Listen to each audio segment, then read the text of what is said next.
Hi guys! Ngayong araw ay pupunta tayo ng PAMI dun sa may East Ave para malaman natin kung ano nga ba yung kahalagahan ng passenger insurance. Nga pala guys, sa mga hindi pa nakakaalam, yung passenger insurance ay requirements yan para dito sa atin sa mga TNBS. Actually hindi lang sa TNBS, lahat yan, pati sa jeep, sa bus, sa mga pampublikong sasakyan. So kinakailangan para makapag-operate ka, kailangan mayroon kang passenger insurance. Kaya pupunta tayo ngayon sa PAMI dun sa may Prima building malapit sa LTFRB. Dati nasa second floor sila pero ngayon papasok na sila dun sa loob. Kung alam nyo yung dating office ng Grab sa may gilid ng LTFRB, so dun mismo kinukuha yung passenger insurance, yung PAMI. So pupunta tayo ngayon doon para malaman natin kung ano-ano nga ba yung mga benefits na makakuha natin sa passenger insurance. So tara, let's go! Good morning guys, andito tayo ngayon sa PAMI kung saan dito kinukuha yung mga passenger insurance. Kasama natin si Sir Angelo. Hi, good afternoon to all. Good day po. Ako po si Angelo Ataide. Gusto ko lang magpasalamat kay Sir na bumisita dito. Nakita ko po kasi ang video niya regarding how to get PAMI for your vehicles, PNBS nyo. Very thankful ako na he is very knowledgeable sa PNBS community, sa mga insurance. Gusto ko lang super thank you and nice ko po ibahagi sa inyo na start po ito ng magandang relationship po namin. Thank you so much. Thank you. And then kasama po natin si Sir Yes. June Pamintuan po, branch manager po dito sa Quezon City, PAMI. Hindi kasi maraming operators na namamahalan sa premium ng passenger insurance.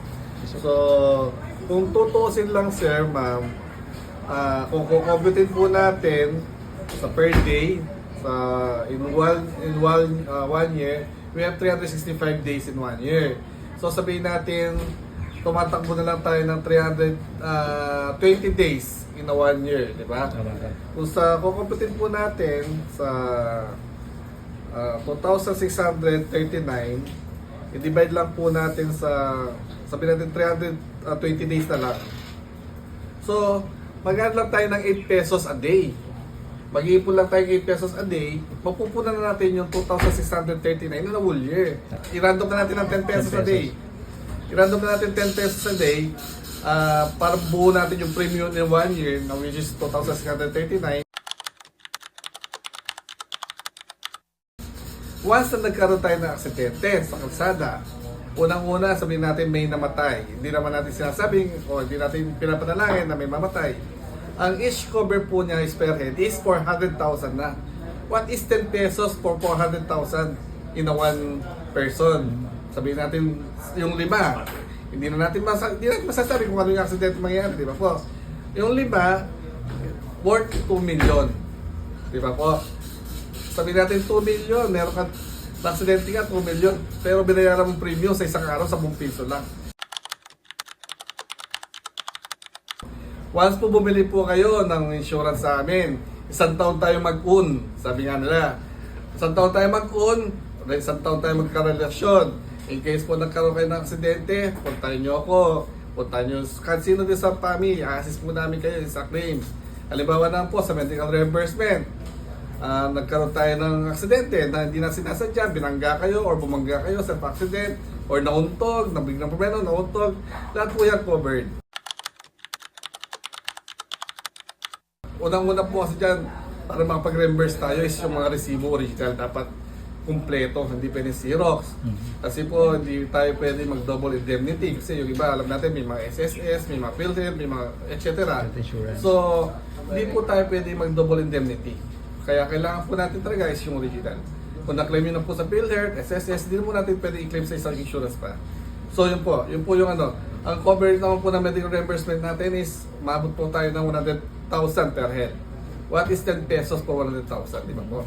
So, inuulit ko po, ang insurance po natin, hindi po ito fly by night. We are in 27 years in service, which is all of the 27 days na hindi natin maiwasan na may claim sa isang araw.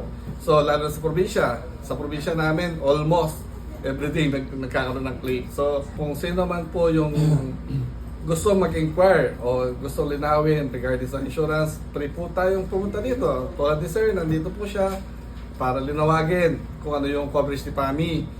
Yung mga lalo na po yung mga new business in transportation, mga TNC, mga TNBS, lumapit lang po kayo sa amin para ma-explain po namin yung kabuuan ng coverage namin. Si PAMI po, exclusive lang po sa mga passenger o sa mga public utility vehicle. Usually po kasi, actually yung mga umawak ng provincial authority, private pa naman yung mga yun eh. Kaso meron silang provincial authority, di ba? Pag may provincial authority ka, meron ka ng authority to transport, to ride up, railing, di ba? Pwede na kayo bumiyahe. So, covered na siya. So, ano yung mga pwede? So, bus, Yan, jeep, mga yung bus, kasama yan. Lahat ng taxi, public. lahat ng public utility vehicle. So, yun nga po. In case po meron tayong katanungan patungkol sa passenger insurance, una-una po, kung di nyo po kami ma-reach through person, meron po tayong website na www.pami.ph. Pwede po tayong mag-inquire doon. So, then kung naman pong gusto nyo personal pumunta rito, welcome po kayo sa aming opisina. Facebook po namin is PAMI NCR.